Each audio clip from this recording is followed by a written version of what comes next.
একবার হযরত আলী রাদিয়াল্লাহু আনহু ও হযরত ফাতিমা রাদিয়াল্লাহু আনহা রাসূলুল্লাহ এর সাথে দেখা করতে আসেন। এসে দেখেন যে নবীজি সাল্লাল্লাহু আলাইহি ওয়াসাল্লাম একাকী বসে কাঁদছেন। আলী রাদিয়াল্লাহু আনহু বললেন, ইয়া রাসূলুল্লাহ, আমার পিতামাতা আপনার জন্য কুরবান হোক, আপনি কাঁদছেন কেন? নবীজি সাল্লাল্লাহু আলাইহি ওয়াসাল্লাম তখন জানালেন যে, মিরাজের রাত্রিতে আমি আমার উম্মতের নারীদেরকে জাহান্নামের ভয়ানক আযাবে গ্রেফতার দেখতে পেয়েছি।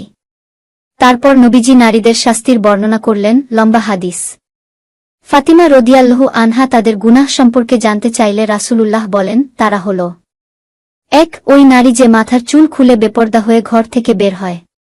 ২. ওই নারী যে তার স্বামীকে কটুকথার মাধ্যমে কষ্ট দেয় এবং স্বামীকে সম্মান করে না। ৩. ওই নারী যে বিবাহিত হয়েও পর পুরুষের সাথে সম্পর্ক রাখে।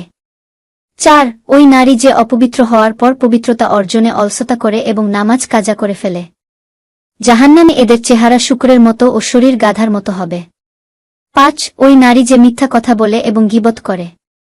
জাহান্নামে এদের মুখ দিয়ে আগুন প্রবেশ করিয়ে পেছন পথ দিয়ে বের করা হবে এবং একজন ফেরেশতা তাকে প্রহার করতে থাকবে।